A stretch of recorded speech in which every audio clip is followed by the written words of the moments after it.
రాజ్యాంగ దినోత్సవాన్ని పురస్కరించుకొని భవిష్యత్ తెలంగాణ వేదిక వారు తెలంగాణ మాక్ అసెంబ్లీని నిర్వహిస్తున్నందుకు నిర్వాహకులకు ఇందులో పాల్గొన్నటువంటి భవిష్యత్తు ఎమ్మెల్యేలందరికీ కూడా హృదయపూర్వక నమస్కారాలు తెలియజేస్తూ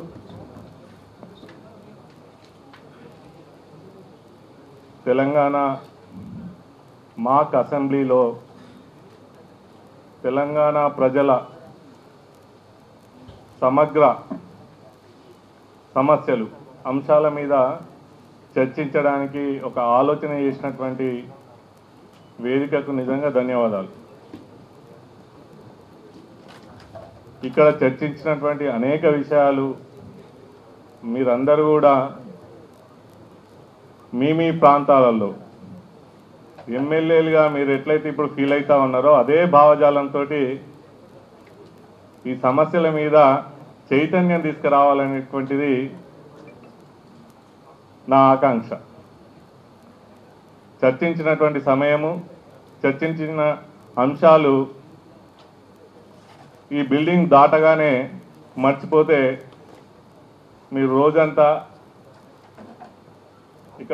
ఇక్కడ ఏదైతే సమయాన్ని వెచ్చించారో దానికి దీనికి ముందు చేసిన ఎక్సర్సైజ్కు, నిర్వాహకులు చేసినటువంటి ఎక్సర్సైజ్ కూడా ప్రతిఫలం ఉండదు. రాజ్యాంగం అనేది, భారత రాజ్యాంగం అనేది ప్రజలుగా మనకు మనమే పరిపాలించుకోవడానికి మన పెద్దలు మనకిచ్చినటువంటి గొప్ప వరం. మనకు మనమే పరిపాలించుకోలేనటువంటి ఆఫ్ఘనిస్తాన్ చూస్తూ ఉన్నాం. ఈ రెండు గీతల మధ్యన మనమందరం ఎంత అదృష్టవంతులము. మన ప్రజాస్వామ్యాన్ని కాపాడుకోవడానికి మనం నిరంతరం మన ప్రయత్నం ఏంది, మన భవిష్యత్తు తరాల వారికి కూడా మనం ఇచ్చే వారసత్వం ఏంది. ఈ రాజ్యాంగ దినోత్సవం రోజు ఒకసారి మనం అందరం కూడా మననం చేసుకోవాల్సినటువంటి అవసరం ఉన్నది. ఏదైనా కూడా ప్రజల సమస్యలు పరిష్కారానికి, ప్రజల బాగోగులకు, నిర్మించే పథకాలకు మార్గదర్శనం చూపేదే శాసనసభ, శాసన వ్యవస్థ. అట్లాంటి వ్యవస్థల ప్రజాస్వామ్యయుత జీవితం కాపాడాల్సినటువంటి బాధ్యత భవిష్యత్తు తరాలైన మన మీద ఉన్నది. మీకు ఒక సంఘటన ఈ సందర్భంగా మనం గుర్తు చేసుకోవాల్సింది. ఈ దేశానికి ఇందిరాగాంధీ ప్రధానమంత్రిగా వ్యవహరిస్తున్నటువంటి సమయంలో ఎమర్జెన్సీని ఈ దేశంలో విధించి ప్రజాస్వామ్యాన్ని హరించినటువంటి రోజును చీకటి దినంగా నేటికి భావిస్తూ ఉన్నాం. ఈ రాజ్యాంగము మనకున్నది కాబట్టే దాన్ని కాపాడుకోవాలన్నటువంటి ఉద్దేశంతో ఆనాడు దేశవ్యాప్తంగా, ఇంత మీడియా కూడా లేదు, ఉద్యమాన్ని నిర్మించి జైళ్ళ పాలై మన పెద్దలు మరొక్కసారి మన ప్రజాస్వామ్యాన్ని, అంటే స్వాతంత్ర అనంతరం వచ్చినటువంటి మన ప్రజాక్షేత్రంలో చీకటి రోజులు తీసుకొచ్చేటువంటి ప్రయత్నం పాలకులు చేసినా కూడా దేశవ్యాప్తంగా ఉద్యమాలను నిర్మించి జైళ్ళ పాలై మరొక్కసారి ఆ రాజ్యాంగాన్ని కాపాడినటువంటి ఆ స్ఫూర్తిదాతలను, ఆ వారసత్వాన్ని మనం అందరం కూడా ఎప్పుడు కూడా గుర్తుంచుకోవాల్సినటువంటి అవసరం ఉన్నది. అదే ఇలాంటి రోజుల నాడు స్మరించుకోవాల్సినటువంటి అవసరం కూడా ఉంది. నిన్న మొన్న జరిగినటువంటి సంఘటన, భారత పార్లమెంటు రైతుల కోసం చేసినటువంటి 3 చట్టాల విషయంలో, రైతుల క్షేమం కోసం చేసినటువంటి 3 చట్టాల విషయంలో రైతులే తీవ్రంగా వ్యతిరేకిస్తూ చేసినటువంటి చట్టాలను అర్థం చేసుకోలేక ప్రభుత్వాన్ని నిలదీస్తూ దాదాపు సంవత్సరం పాటు వాళ్ళు ఉద్యమాన్ని నిర్మిస్తే అర్థం చేసుకున్నటువంటి ప్రధానమంత్రి గారు చేసినటువంటి చట్టాన్ని కూడా మళ్ళీ ప్రజల కోసం రద్దు చేసిందంటే అది భారత రాజ్యాంగం యొక్క స్ఫూర్తి. ప్రజల కోసం మాత్రమే ప్రభుత్వాలు పనిచేస్తాయి, ప్రజల అభీష్టం మేరకు మాత్రమే ప్రభుత్వాలు పనిచేయాలనేటువంటిది ఈ భారతదేశ ప్రజాస్వామ్యంలో సూచించినటువంటి సందర్భం.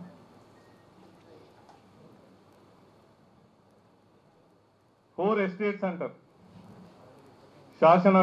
శాసన వ్యవస్థ, అది అసెంబ్లీ కావచ్చు, పార్లమెంట్ కావచ్చు, ఎమ్మెల్యేలు కావచ్చు, ఎంపీలు కావచ్చు. వీళ్ళు చేసేటువంటి శాసనాలు ఏవైతే ఉంటాయో నిర్వహణ వ్యవస్థ మంత్రులు కానీ బ్యూరోక్రాట్స్ కానీ వాటిని అమలు చేస్తున్నటువంటి క్రమంలో అక్కడ జరుగుతున్నటువంటి తప్పిదాలను ఎప్పటికప్పుడు కూడా జ్యుడిషియరీ సమీక్షిస్తూ ప్రజలకు న్యాయం చేసేటువంటి ప్రయత్నం చేస్తూ ఉంటారు. అయితే ఈ మొత్తం వ్యవస్థలో ప్రజలకు అన్యాయం జరుగుతూ ఉంటే ప్రజల పక్షాన ప్రశ్నించడానికి ప్రజల గొంతుకైతుండేటివి పత్రికలు, టీవీ ఛానళ్ళు. శాసన వ్యవస్థ యొక్క బాధ్యత ఎంతైతే ఉంటుందో ప్రభుత్వాలు చేస్తున్నటువంటి తప్పులను ఎప్పటికప్పుడు అధికారంలో ఉన్నటువంటి పార్టీలకు తెలియజేస్తూ ప్రజలను చైతన్యవంతులు చేసేటువంటి బాధ్యత పత్రికా రంగం మీద, టీవీ మీడియా మీద ఉన్నది. కానీ దురదృష్టవశాత్తు అవన్నీ కూడా వాటి యాజమాన్యాలు వాటిని బిజినెస్ కోణంలో చూస్తున్నటువంటి క్రమంలో అవి కూడా నేడు అధికారానికి దాసోహమైతూ ప్రజాస్వామ్య పరిరక్షణలో తమ వంతు పాత్రను కూడా పోషించలేకపోతా ఉన్నాయి. ఎంతో కొంత రాజ్ న్యూస్ ప్రజల పక్షంగా, ఆల్మోస్ట్ ప్రతిపక్షంగా పాత్ర పోషిస్తూ ప్రజల పక్షాన పోరాడుతూ ఉంటే దాన్ని గమనించినటువంటి శేఖర్జీ గారు నన్ను ఇక్కడ పిలిచినందుకు, ప్రజల పక్షాన మాట్లాడడానికి పిలిచినందుకు వారికి కూడా నేను ధన్యవాదాలు తెలియజేస్తాను.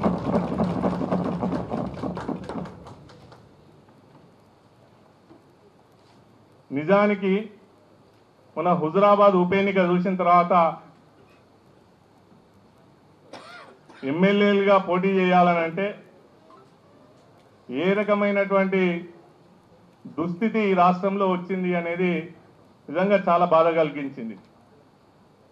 కానీ అంతిమంగా ప్రజల మనసులను గెలుచుకోగలిగినప్పుడు ప్రజాస్వామ్యంలో ఒక వ్యక్తిగా మనం ఎట్లా నిలబడచ్చో హుజురాబాద్ ఎన్నిక మనందరికీ ఒక పాఠాన్ని నేర్పింది. కాబట్టి తెలంగాణలో ముఖ్యంగా ప్రజాస్వామ్యాన్ని ఒక జూదంగా మారుస్తున్నారు ఎన్నికలను. ముఖ్యంగా డబ్బు ఎంత పెడతావు, డబ్బు ఎంత వస్తుంది, ఆ జూదంలో గెలిస్తే నీ అదృష్టం. అంటే ఈ జూదంను అనేటువంటి ఆటలో ఎవరు రాకుండా ఉండడం కోసం ఒక్కొక్కసారి ఆలోచిస్తుంటే పెద్ద పెద్ద ఇండస్ట్రియలిస్టులే ఎన్నికలకు దూరం అయ్యేటువంటి పరిస్థితి నిర్మాణం అవుతా ఉన్నది తెలంగాణ సమాజంలో. 50 నుంచి 100 కోట్లు ఒక ఎమ్మెల్యే అభ్యర్థి ఖర్చు పెట్టాలంటే ఏ ఇండస్ట్రియలిస్ట్ నుంచి అవుతుంది? అట్లాంటి వాతావరణాన్ని తెలంగాణలో సృష్టిస్తూ ఉన్నారు పాలకులు. ఒక ముఖ్యమంత్రిగా కావాలనుకుంటే రేపు వచ్చేటువంటి ఎన్నికలలో ఆ ముఖ్యమంత్రి అయ్యేటువంటి వ్యక్తికి, ఆయన పార్టీకి ఒక 5 నుంచి 8,000 కోట్లుంటే ఎన్నికను గెలవచ్చు అనేటువంటి ఒక కాన్ఫిడెన్స్ ఇవాళ తెలంగాణ రాజకీయ పార్టీలలో చర్చ, అంటే అది ఉంటేనే ఇది సాధ్యమవుతుంది అనేటువంటి చర్చ జరుగుతూ ఉన్నది. అంటే ఈ దుస్థితికి కారణం ఎవరు అనేటువంటిది ఎప్పటికప్పుడు సమాజంలో చర్చ జరగాల్సినటువంటి అవసరం అవుతున్నది. ఎందుకంటే ఎమ్మెల్సీ ఎన్నికలలో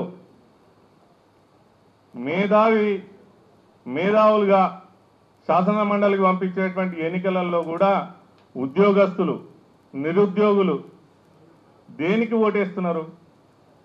ఏ పార్టీలు గెలుస్తున్నాయి? సమాజంలో నిరంతరము ఈరోజు తెలంగాణ సమాజంలో గత 7 సంవత్సరాల నుండి ఉద్యోగాలు రాక ఉద్యోగాలు లేక ఎంతోమంది ఆత్మహత్యలు చేసుకుంటా ఉన్నారు. దాదాపు 40 నుంచి 50 లక్షల మంది నిరుద్యోగులుగా నమోదు కాబడి ఉన్నారు. ఇట్లాంటి సమాజంలో కూడా అధికార పార్టీ గెలుస్తుంది అని అంటే ఒకసారి మనలో మనం కూడా ప్రశ్నించుకోవాల్సినటువంటి అవసరం అయితే ఉన్నది. ఇది వాస్తవం.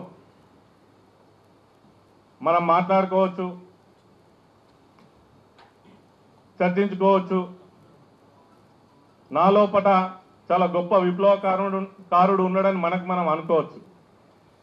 కానీ మన అవసరం సమాజానికి వచ్చేసరికి మనం ఎట్లా మారిపోతున్నాం? మన అవసరం సమాజంలో అవసరం అనుకున్నప్పుడు మన యొక్క అవసరాల కోసం మనం ఏ రకంగా లొంగిపోతున్నాం? ఇది ఎప్పటికప్పుడు చైతన్యం కలిగి సమాజానికి సేవ చేద్దాం అనుకునే ప్రతి ఒక్కటి లోపట వాళ్ళకు వాళ్ళు ప్రశ్నించుకోవాల్సి, వాళ్ళని తీర్చిదిద్దుకునే క్రమంలో వాళ్ళ గురించి వాళ్ళు ఆలోచించుకోవాల్సినటువంటి ఈ అవసరం ఉంది. అప్పుడు మాత్రమే మనం నిజంగా ప్రజాప్రతినిధులుగా గెలవగలుగుతాం, ప్రజల కోసం పనిచేయగలుగుతాం. మీ అందరూ కూడా భవిష్యత్తులో ఎమ్మెల్యేలు అవుతారని అనుకుంటున్నా. ఎందుకంటే ఎమ్మెల్యేలుగా అయ్యే వాళ్ళకు ఓపిక ఉండాలి. ఒక డైరెక్టర్ కంటే ఎక్కువ విషయ పరిజ్ఞానం ఉండాలి. ఒక సినిమా డైరెక్టర్ కంటే ఎక్కువ విషయ పరిజ్ఞానం ఉండాలి. ఒక సినిమా డైరెక్టరు అనేక రకాలైనటువంటి సినిమా స్టోరీలతో సినిమాలు చేస్తుంటాడు. ఓ పోలీస్ పాత్రతోటి, ఓ డాక్టర్ పాత్రతోటి, ఇట్లా అనేక రకాలైనటువంటి కథలతోటి సినిమాలు చేస్తూ ఉంటాడు. అదే ఒక పొలిటికల్ లీడర్, ఒక ఎమ్మెల్యే, ఒక మినిస్టర్ ప్రజల జీవితాలను కాపాడాల్సిన అవసరం ఉంటుంది. అలా అందరూ ఉంటారు. అందరి బాధలను తెలుసుకోవాల్సినటువంటి అవసరం ఉంటుంది. కాబట్టి అందరూ సమస్యలను తెలుసుకునేటువంటి ప్రయత్నం చేయాలి. ముందు అందరు సమస్యలను వినే ఓపిక తెచ్చుకునేటువంటి ప్రయత్నం చేయాలి. అవగాహన పెంచుకునేటువంటి ప్రయత్నం చేయాలి. అప్పుడు మనం ఏం చేయాలనో మనకు అర్థమవుతుంది. దేనికోసం పోరాటం చేయాలనో మనకు అర్థమవుతుంది. మనల్ని మనం తీర్చిదిద్దుకోవడానికి ఈ వేదిక చక్కటి అవకాశం మీకు ఇచ్చిందని అనుకుంటున్నా.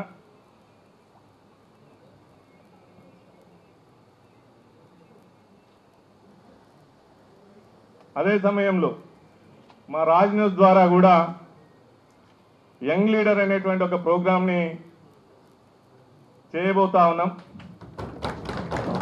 ఆ యంగ్ లీడర్ అనేటువంటి ప్రోగ్రాంలో దాదాపు మీ లిస్ట్ అంతా తీసుకుంటాం. రోజు 6:30కు ఒక వీక్ డేస్ తర్వాత ప్రసారం చేస్తాం. దాంట్లో అందరికీ కూడా తప్పకుండా ప్రజా సమస్యలను, మీ నియోజకవర్గ సమస్యలను ముఖ్యంగా అర్థవంతంగా చెప్పే ప్రయత్నం చేస్తే వాళ్ళందరికీ కూడా అవకాశం కల్పిస్తాం.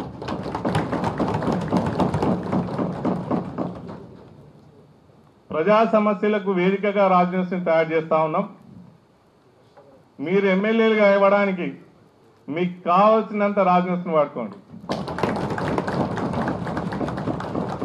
సొంత డబ్బా లేకుండా ప్రజల బాధలను చెప్పేటువంటి ప్రయత్నం చేస్తే మీకు ఎంతకైనా అవకాశం ఇస్తాం.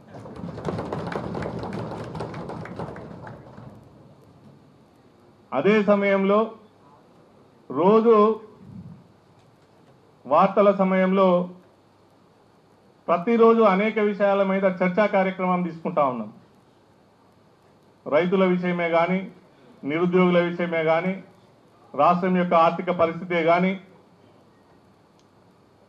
మీరు ఈరోజు మాక్ అసెంబ్లీలో చర్చించినటువంటి అన్ని అంశాల మీద రోజు టీవీ ఛానల్లో చర్చ ఉంటుంది. ఈ రోజు నాడు ఏ ఎక్స్పీరియన్స్ తోటి, మీకు వచ్చినటువంటి ఎక్స్పీరియన్స్ తోటి, లేకపోతే మాట్లాడదాము ఏ విషయాల మీద తపనతోటి ఉన్నారో వాళ్ళందరికీ కూడా ప్రతిరోజు కూడా మీకు వేదిక కల్పిస్తాం. నేను మంచిగా మాట్లాడిన వాళ్ళు, మంచిగా మాట్లాడదాం అనుకునే వాళ్ళు ఎవరైతే ఉన్నారో వాళ్ళందరిది లిస్టు తీసుకుంటా. శేఖర్జీ గారు, మీరు దీన్ని ఒక స్ట్రీమ్ లైన్ చేద్దాం.